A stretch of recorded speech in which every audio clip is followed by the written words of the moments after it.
Hello beautiful soul! Welcome back to my channel. This is Mei Chang Ame from Japan, Kabayan. Libra, this reading is for you. August 2026. Maraming salamat muna sa mga subscriber, new subscriber, cross-watcher, at sa mga bagong pasok dyan. Welcome na welcome kayo sa bahay ni Ate Aimee. Salamat din sa nakataba ng puso yung mga comments, sa mga nagpa-personal reading. Kung gusto mo ng energy mo lang talaga, ang gusto mo makuha natin para sa personal reading details, ilalagay ko sa screen dyan sa video yung aking FB o pumunta kayo sa description below or sa YouTube ko. Nandiyan po yung link ng aking FB. Paki-message na lang ako para sa details. General reading, Libra, hindi mo to personal reading. Okay? Vice versa. Energy reading tayo. Okay. Libra, by August, meron kang Turkey. Someone's behaving stupidly, maybe ikaw or someone who's connected sa'yo or may magbe-behaving stupidly, mag-ingat ka na lang din kayo. And also, we have the dog protection from a powerful friend. Maaaring magkakaroon ng mga tanggulan, pagtatanggol, situation, pero wag mo naman din ipagtanggol yung mali, di ba? Pero nas choice mo yan, di ba? Yan, baka kasi ikaw maging ganito ka, Turkey ka. Ingat ka na lang din. May mga turkey ba kayo o may ka sa turkey? Oy, ingat kasi may tao na doble cara, two faces, poker face. Ibig sabihin, may tao sa iba sa inyo, may tao na kala mo loyal pero backbiter pala. Pagkaharap ka, iba yung mukha. Diba? Behaving stupidly nga siya. Or maybe ikaw, sana wag naman, di ba? Nandun yung point na yon. Sa iba sa inyo, kung sa relationship ito, ayan, may third party. Kumbaga, kunyari, loyal sa sayo, pero may secret. Sa iba sa inyo, kung alam niyo naman na may third party, ayun na nga. Siyempre, pretending na wala na kami, ganyan kami. O iba sa man sa inyo, ay kahit na alam niyo na meron na may third party, nagbe-behaving stupidly ka kasi patay mali siya ka. Kasi love mo siya, mahal mo siya. Nasa inyo yun, di ba? Iyak-iyak yarn. Sabi ka, iyak-iyak yarn. Paingat kayo when it comes sa what it comes sa mata, may mga great personal sorrow, mga lungkot, kumbaga. May mga ikalulungkot ka o mga lungkot, personal lungkot, ganyan. Kung saan aspeto ng buhay mo yan, ingat ka sa mga ganito. Sa iba sa inyo, ingat kayo sa mata. Baka mapuwing kayo, o kaya hindi ba namumula yung mga mata nyo? Mag-eye mo kayo, o kaya mapampatak sa, yung may mga vitamin, kasi para rin, luminaw-linaw yung mata nyo. Mag-clear ba siya ng white? O kaya, wag sana kayo magka-sore eyes, o kaya kung nagpapalagay kayo ng mga pilik mata, ingat kayo, kasi minsan, may mga rin yan, di ba? Pwedeng may mga infection na pwedeng baka mas maubos yung pilik mata nyo pag nagpaganyan kayo. Well, choice nyo naman yan kasi pera nyo naman yan. Sa atin nakikialam din talaga yun. Hayaan nyo na nga. Dealing a relationship with a man with blonde, gray, or white hair.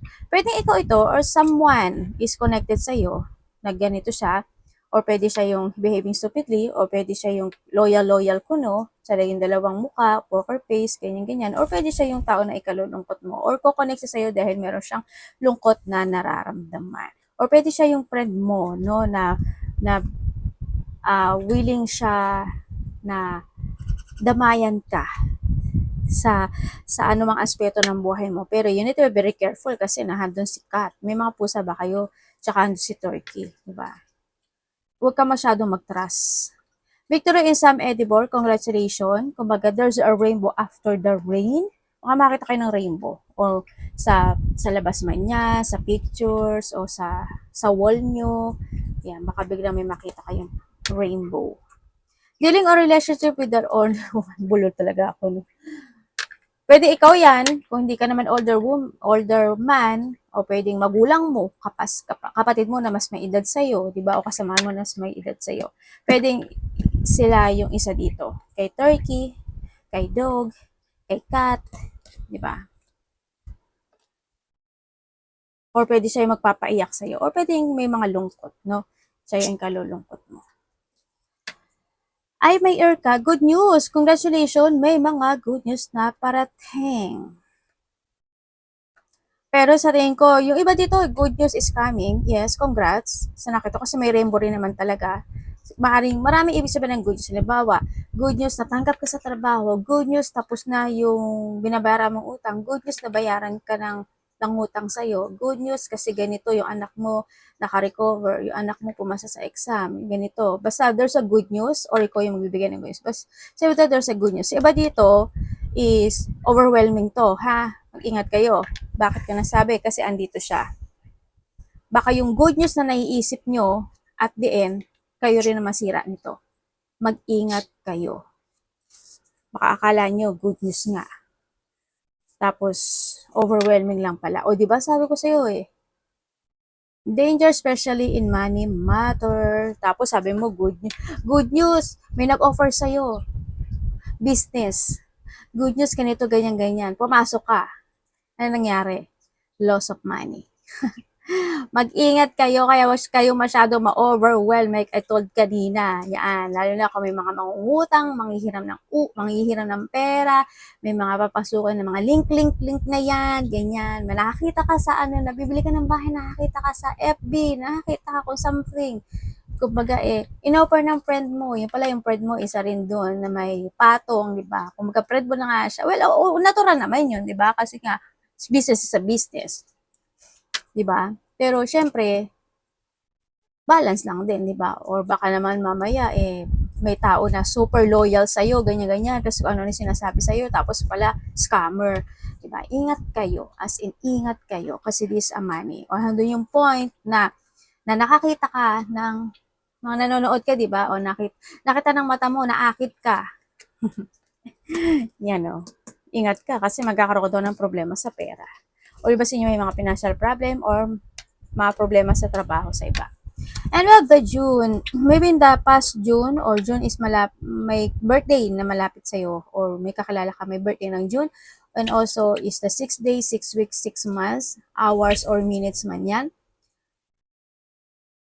This sa protection kasi, no? Yan. Ibig sabihin, kung titingnan ko dito, be more unmatured. Hear clearly, makinig maigi, ibig sabihin, makinig maigi, talasan ng mata, maging mapagmatsyag, ganyan, and then, be more mature, be more understanding, huwag masyadong ma-overwhelm, protect yourself, protect your money, no? Kung protect yourself, iniinom, kinakain, ganun din. Put boundaries, limit, no? Handun din yung point, and put a guard, no? Sa sarili. Sa iba naman sa inyo is, syempre, your angel is protecting you. Or maybe, nahando yung point na may tao ka na gusto mong protektahan. Ang hirap lang dito, loyal ka sa kanya, sa iba sa inyo, gusto mo siyang protektahan, pero sila or siya is hindi loyal sa iyo. No? Well, kung sometimes nagkakamali, okay lang yun, pero yung paulit-ulit, hindi na yun. May sakit na yun. May sakit. Diba? Sa iba naman sa inyo, syempre, huwag nyo kakalimutan na depensahan din yung sarili nyo. No? Dito sa situation.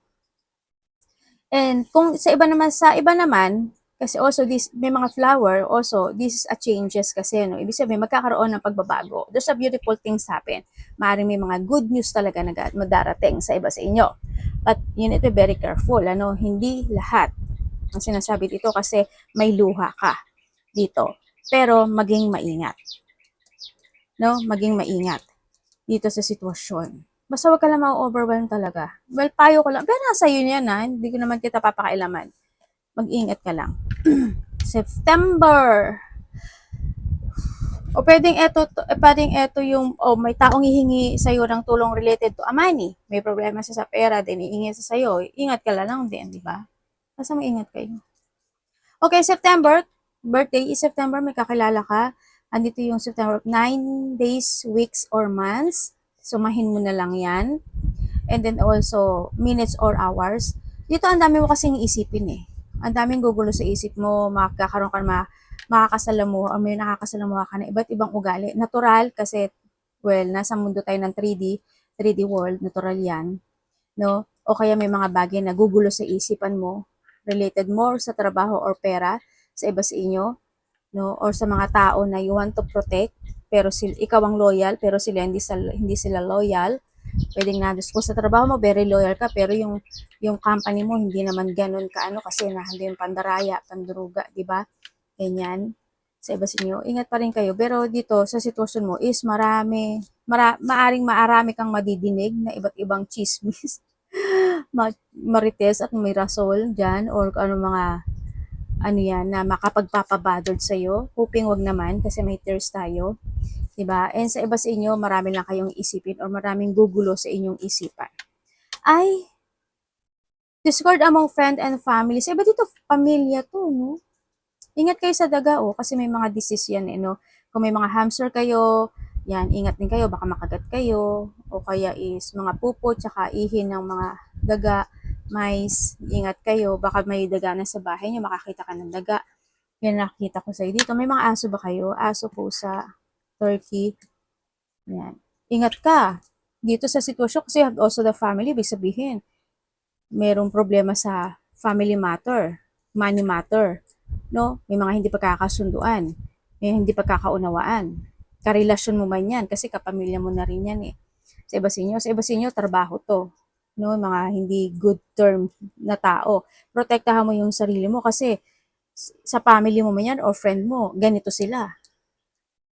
May loyal kuno, pero hindi pala. Sa relasyon, ganun din. Ingat kayo. At kaya ganito ang buhay ngayon.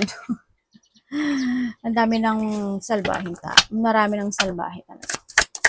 Masyado na tayo nakain ng ano no, ng internet, ng social media. Alam mo 'yun?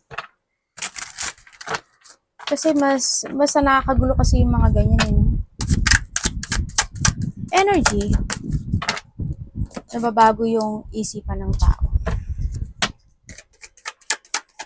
Hindi na alam minsan kung ano yung tama o sa mali. Ayan. Okay, when it comes sa yung energy, sa energy mo, ang nakita ko sa'yo dito is, pwedeng nahadon ka sa point na may mga bagay ka na iniisip. No, may mga bagay ka na gusto mong i-let go, may mga bagay ka na gusto mong i-pursue, hindi mo magawa, pwede may mga bagay ka na gusto mong aksyonan, or may mga, kumaga there's a blockage kasi pagdating sa'yo, oh, alam mo, naghahanap ka ng clarity with something, may mga doubt, ganyan, may mga pagkalito sa iba, sa iba naman sa inyo is nagkakaroon talaga kayo ng mga blockage o nagiging unproductive kayo ngayon. Ibig sabihin, when it comes to unproductive, halimbawa, is holiday ka, resting time ka, nakabakasyon ka, di ba? O mga ganon. Natural yun na unproductive ka kasi walang trabaho, di ba? Nasa resting time ka. Pwedeng ganoon yung situation, yun. Or sa iba naman sa inyo is may mga gusto kayo i-pursue, hindi nyo magawa, hindi nyo ma-pursue, o kaya naman is, iba dito, feeling lost, may loneliness, o kaya naman, sa iba naman, yung nagkakaroon ng less communication, parang, halimbawa may gusto kang kausapin, may gusto kang sabihin, gusto mong bigyan opinion, hindi mo masabi, you keeping na lang, kinikip mo na lang, pwedeng nahado sa point, iniisip mo na lang, o yan, yung iba sa inyo, mga lack of idea o lack of focus, kung saan aspeto ng buhay mo yan. May mga ganong sitwasyon ako na nakita sa iyo. May blockage, no? Yan ang nakikita ko sa iba sa inyo. Pwedeng sa iba sa inyo, sana wala kayong sakit, no?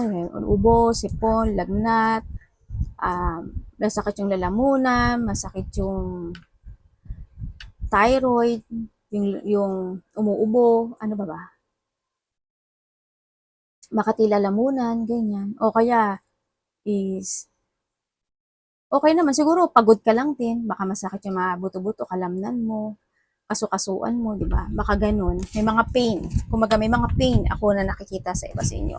Siguro iba sa inyo may mga sitwasyon na kahit na ayaw mong gawin pero kailangan gawin. Mga ganun. Parating. Parating kay Libra.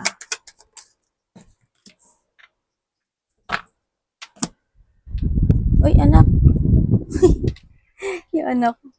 Pagka yung anak ko, kuminsot na ang puwet, kinakabahan na ako kasi feeling ko, pumupupo talaga siya.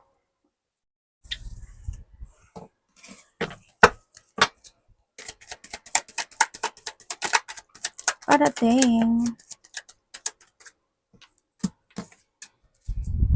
Okay, parating sa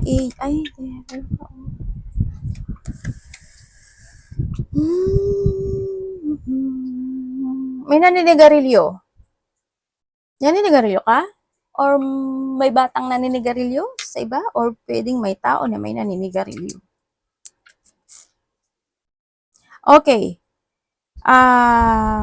Siyempre sabihan nyo, masama rin kasi yung sigarilyo sa katawan, di ba? Sa iba sa inyo, ang parating sa inyo is may good news nga. Ay, mag-ingat kayo sa tenga nyo, ha? Sa mata, tsaka sa tenga, di ba una sabi ko mata. Ingat kayo sa tenga nyo kasi pwedeng, naglilinis ba kayo ng tenga? Kanya, baka may pumasok dyan sa tenga nyo, na insekto, o kaya may nanghihina na ba yung pandinig nyo, o kaya naman sa iba sa inyo is, yung hikaw-hikaw nyo, baka magkanana, ganyan, yung hikaw nyo, baka ang laki-laki ng hikaw, yung mga lalaki, tapos ang daming hikaw, ano ba yan, Christmas tree. Well, ate, pakailamera talaga si ate. Well, ingat na lang din kayo, no? Sa iba sa inyo, o baka may mga papabutas ng tenga, magpapalagay ng hikaw sa tenga. Ingat kayo, baka kung ano mangyari sa tenga nyo. Sana wag mamaga or mabingi man yan. Okay. Parating sa iyo, ay, ang galing mo, 6-6. Dalawa yung 6 mo.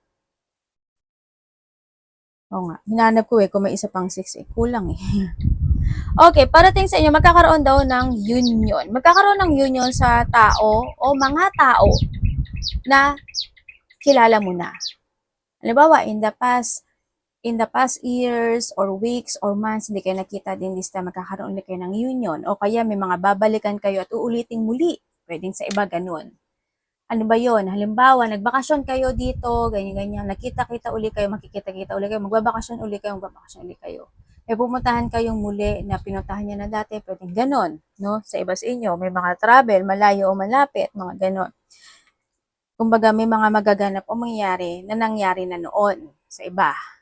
Sa iba naman sa inyo is, natawa ako dito bigla. Busy ata yung iba kasi pwedeng na sa point mas magiging busy yung bulsa nyo. Sa protekta mo yung sarili mo kasi handun yung point na medyo yung pera mo kasi baka mag-stack. Hindi ko alam bakit Siguro may mga pero tingnan natin yung money mo mamaya. Dito sa sitwasyon mo kasi, hoping wag kang maloko sa pera or wag kang ma-attract or maakit, no? Iwas ka sa mga sitwasyon na pwede kang maakit na magkokonek ang pera. Ganyan. And then also, parating din sa iyo, there's a good news naman, tulad ng sabi ko kanina, may mga kasiyahan o may ikasisiya na sitwasyon sa iba sa inyo, may matatapos.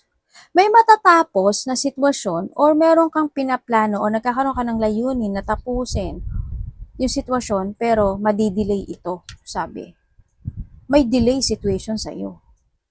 Meron din ako nakikita na mapi-feeling trap ka or sa trap situation. Diba dito may tao na hindi good term sa iyo sa trabaho. May mga taong galit at ayaw sa iyo Bakit ganun? Parang may connected ang pera sa iyo na nakapagpapa-blockage. Meron. Kasi either there's a person, they putting boundary pagdating sa pera sa iyo or ikaw ito, pwedeng nahandun sa point na yun or nandun yung point na may tao na very protective siya pagdating sa pera. Hindi ko alam kung ikaw to or someone who's connected sa'yo. Pero siya medyo may pagka bad intention yung situation, Yun na, sana hindi ikaw, pero merong tao na may bad intention, may dark thought, may masamang pakay. Yun na nakikita ko dito. Hoping, wag naman. No, yun na nakikita ko dito. And then also, is plano. May taong may planong hindi maganda. Ang pangit naman ng card na to. Basta mag-ingat ka na lang kasi maaring ikaw nagkakaroon ka ng plano or may taong nagpaplano ng hindi maganda sa'yo. Vice versa. Pwede ikaw nagpaplano ka o may plano kang hindi maganda. Or someone. Kasi tingnan mo, dito pa lang sa una mo, naglabasan na sila, di ba? Kung di ba, dito, friend and family, may sabihin, mga malapit sa'yo, na hindi good term, hindi magiging good term. May dyan, ano ba to? May nagmamatsyag, tapos, may magpipretend. Kunyari, friend mo, kunyari, go siya sa'yo. Pero, pag nakatalikod ka na, alam mo ba yan si Libra? Yung nga ganyan. Dapat iwasan.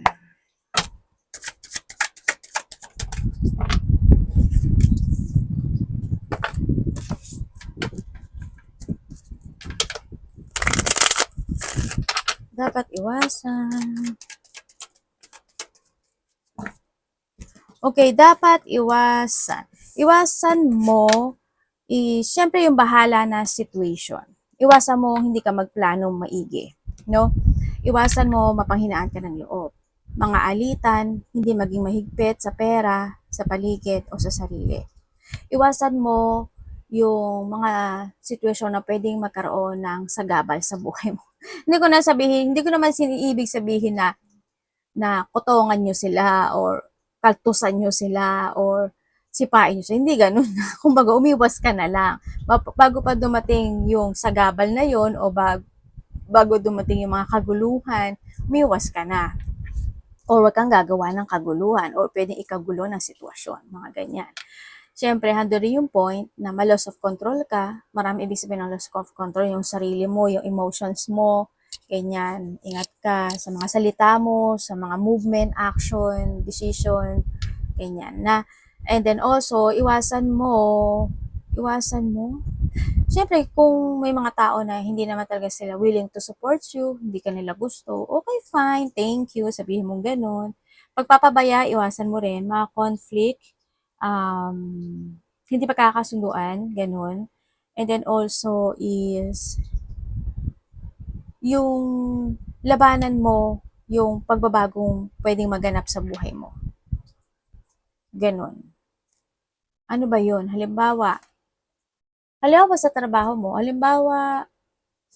mo is andun yung point na may mga ang daming nangyari sa trabaho mo na hindi naging maganda.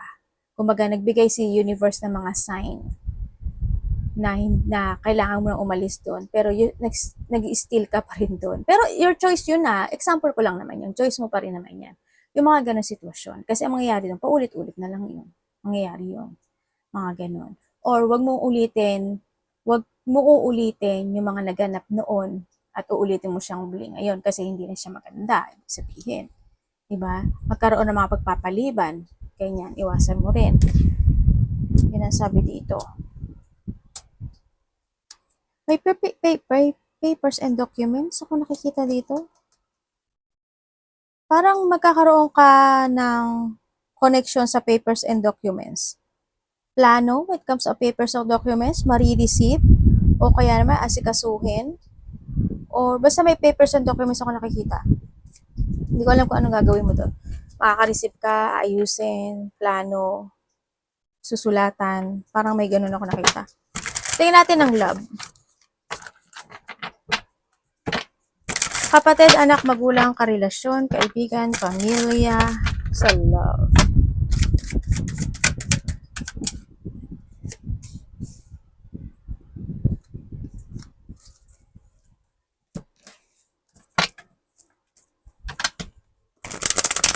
Bakit may nalulungkot? May sitwasyon na nalulungkot, parang something na parang hanggang ngayon hindi accepted yung sitwasyon. Pwedeng ikaw or someone, love. Uy, with 10 of cups, oh. Okay, when it comes sa love, kung single ka, pwedeng may nakakausap ka na or may makikilala ka na bagong tao sa buhay mo. Mag-ingat ka lang. No? Sana hindi ko yung gumagawa ng mali, di ba? Or hindi ko ang gagawa ng mali. Pero dito, mag-ingat ka na lang kasi merong something hiding when it comes dito sa tao na to. Kung kayo naman is nagkahiwalay nito, yes, nagkaroon na ng paghihiwalay, kasi naging masikreto lang din naman talaga yung isa sa inyo, or handun yung point na may mga sitwasyon na hindi niya sinabi sa'yo or ikaw ito sa kanya, yon nagkaroon na rin ng iba. Sa iba, nagkaroon na rin ng ibang destination yung iba, no? Nagkanya-kanya na rin. Nakita ko naman masaya naman na rin kahit na nagkahiwalay kayo. Pero sabi niya dito, I want forgiveness. Sabi niya dito. Gusto niya mag-apology. Yun ang nakikita ko dito. Ang daming tao. Ang daming tao ng card mo, Libra. As in. May mga gift ka raw na marireceive, oh. As in. May marireceive ka daw gift, pera, tulong, pagmamahal. Ang daming tao. May recognition. You will become a center of attention, eh. Another message to, ah. Ang daming tao. May mga, may kasal pala. May kinasal, ano? May kasal? Pero ang daming tao. Basta magiging sentro ka daw ng attention, pag-uusapan ka, ganyan. Ako nakikita may mga excitement. Okay, sa mga may third party relationship. May mga third party relationship. Oo, kasi alam mo naman din ni, no, may boundary. May boundary dito. Ikaw, may boundary or siya may boundary. Yun ang nakita ko dito. Pwedeng bago pa lang sila nito, no? Or kung matagal na, pero parang bago pa lang sila din nitong taon na to. So, nakita ko dito. Oo, nagkakaroon ng betrayal, babaero, lalakero, palihim, yung iba. Yun. Well, choice mo na to, no?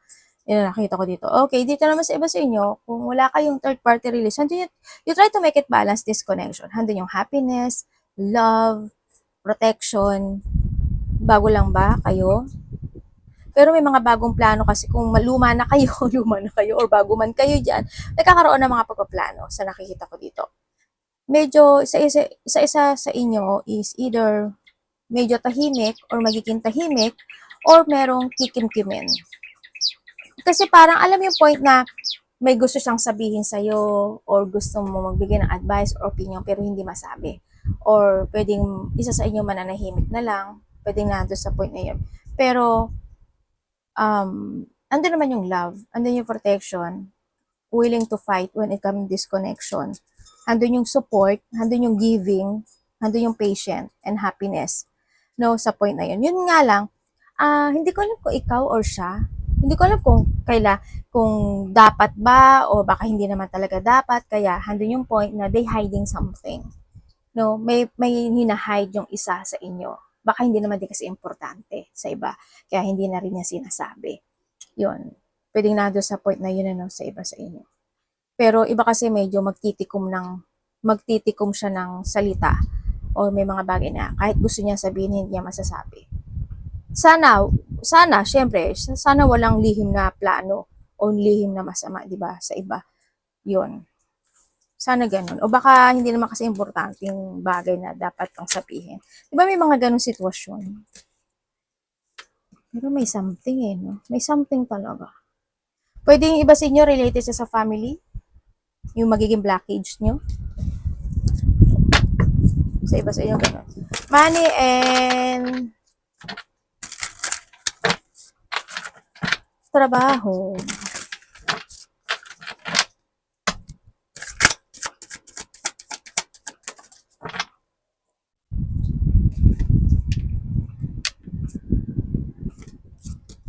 Uy, ang ganda.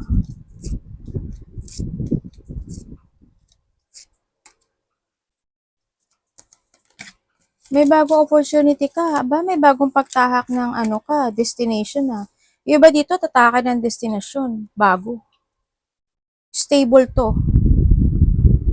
As in, sa pagtahak ng bagong direksyon ng buhay mo, magiging stable ka raw. Yun ang sabi dito. Sa iba naman sa inyo, sa bagong oportunidad na darating sa buhay mo, mas magiging maganda daw ang flow nito. Sa iba sa inyo, baka mga kontrata ito, no? Mga travel, contract, ibang bansa. Sa iba sa inyo, basta sa bagong pagtahak ng buhay mo, mas magiging maganda yung sitwasyon mo raw. Yun ang sabi. O may mga sitwasyon na matatapos. Pero pagtahak ng bago to. Yun ang sabi. Okay, tingnan natin ang iyong money. Money, trabaho. Kung wala kayong trabaho, sa mga walang trabaho dyan, pilitin nyo na maghanap kayo ng trabaho. Oo, mahirap. So, di ba ang dali ko magsalita, alam ko naman, mahirap naman talaga mag-apply, Diyos may marimar. Pwedeng palagi kang hindi natatanggap, ganyan. Kailangan pa nag-apply kayo, syempre kailangan formal kayo. Hindi yung naka-jogging pants ka lang, hindi yung naka-t-shirt ka lang. Di ba mag-apply ka nga? Be presentable. Ha? Basta palagi kayo mag-ano. Basta marami ako napapansin kasi na ganun. So, magkakaiba naman tayo ng passion. Okay lang naman yun. Pero, sa ano kasi, tinitingnan din kasi yung ano niyan eh, yung outside personality. Parang artista lang din yung mga yan. Tayo, kapag nag-apply. Titingnan nila yung panglabas mo. Alam mo yun, yung mga ganun. Kasi doon nila, may point yun. May puntos yun na ibinibigay. Kumbaga, syempre, depende. Kasama na rin yung mga pagsagot. Ganun. Pag ano kayo, pursigihan mo daw. Tapos yung iba sa inyo is, andun yung point na pwedeng may same na trabaho na ginawa nyo na pwedeng gawin nyo uli yun. Yun ang sabi dito. Sa may mga trabaho naman, hindi maaalis yung ano chaos, no? Yung mga tao na conflict, makikipag-compete sa'yo, ganyan, matataas ang ego, mga ayaw, basta sila, ikaw, ganyan. Natural na rin yan naman. Pero since sa'yo ko to nakita, yun na nakikita ko sa'yo dito. May mga disagreement, mga taas ang ego, ayaw lang makipagsunduan sa'yo. Kumbaga, para sa kanila, mas marunong sila. Ganyan. Ayaw lang makapag-teamwork sa'yo. Mga ganun sitwasyon. Baka sa iba sa inyo, nandun din yung point na, siyempre, nagkakaroon kayo ng, chronic fatigue, pagod, diba? Nakakapagod na rin din kasi sila. Yung alam mo yung paulit-ulit na bullying situation, diba? Hindi siya natural actually, sa nakita ko dito, pero pwedeng may mga paulit-ulit na bullying, ganyan, conflict, yan. Sa pera mo naman, sa pera mo, ang nakikita ko sa'yo dito, ingat ka na lang din sa pera mo, sa nakikita ko dito, kasi, tulad ng nakita rin din natin kanina, is, pwedeng iba sa inyo may financial problem, or, stagnant yung pera mo. Hindi ko alam why. Marami kasi ibig sabihin ng stagnant. Na-stagnant yung pera mo kasi nakabakasyon ka, naka-holiday ka, naka-resting time ka. Siyempre, yung, yung mga times or days na yun, wala yung pera, wala yung bayad, di ba? Kaya medyo pag-i-stagnant siya sa nakikita ko dito. Sa iba naman sa inyo, pwedeng doon sa point na nadi-disorganize kayo pagdating sa pera. O hindi ko nakikita yung growth, kumbaga, hindi kayo natututo, no? Pwedeng doon sa iba. Or hindi nyo pinag-aaralan at pinag-iisipang mabuti kung dapat ba, kailangan ba, ganyan, yung advantage and disadvantage, mga ganun, pwedeng nahanto sa point na yun, or nag-iisip man kayo ng future, pero pwedeng ay bukas na lang, tsaka na lang, tapusin ko na lang to. Kasi sa sitwasyon, we need strategy, pagdating sa pera. Kailangan natin ng strategy talaga. Alam ko na sakto lang din yung pera natin, pero if we have a strategy in life, yung papiso-piso, well, hindi naman pwede na rin yung papiso-piso kasi kung araw-araw naglalagay ka ng piso-piso, sumahin mo yun, i-compute mo yun in 12 months, di ba? O, hindi mo mapapansin yung piso na yun, parang yung barya lang na inipon mo sa loob ng isang taon, magkano yun? Di ba? Tapos kapag nangailangan ka o kulang ka na pamasahe, may mabubunot ka kasi may nag-ipon ka pala ng piso-piso. O kahit 5 pesos na lang. Kasi pinakaano na 5 pesos, diba? O everyday 5 pesos. Kasi dito sa Japan may mga gohakken dami. Yung parang 500 din sa Pilipinas. Tapos meron iba-iba kasi ng klase yun. Pwedeng alikansya, tapos may libro. Pupunuin mo yung libro na yun, nakaganon siya. Kaya nakaka-inspired din. Yung maganon kayo, oh. Yun, ingat na lang kayo dito, no? Pagdating dito sa pera mo, sa nakita ko dito, no? Kasi nag-i-stagnant kasi yung pera mo. Ganyan. Be creative. Sinasabi rin dito, be creative ang nangyayari. Kasi, tsaka, syempre, put a guard pagdating sa pera, no? Put a guard. You need to fight. Kumbaga is, kailangan mo magpursige or mag-tiis o magtiyaga talaga to grow your money dito sa situation, no? Sa iba sa inyo. Well, kung sa iba sa inyo, kung gusto mo na umalis sa trabaho mo, pwede naman, kasi may offer naman ako nakikita dito. Kaya nga sabi ko, di ba, sa bagong tahak ng gagawin ng buhay mo, doon mas magiging maganda at magiging stable ka. Depende yun sa'yo. Hindi ko kayo pinapaalis dyan sa trabaho nyo, o kayo ba, kailangan nyo na ng strategy. Yan. Basta ingat na lang din kayo. Arigato namaste, God bless.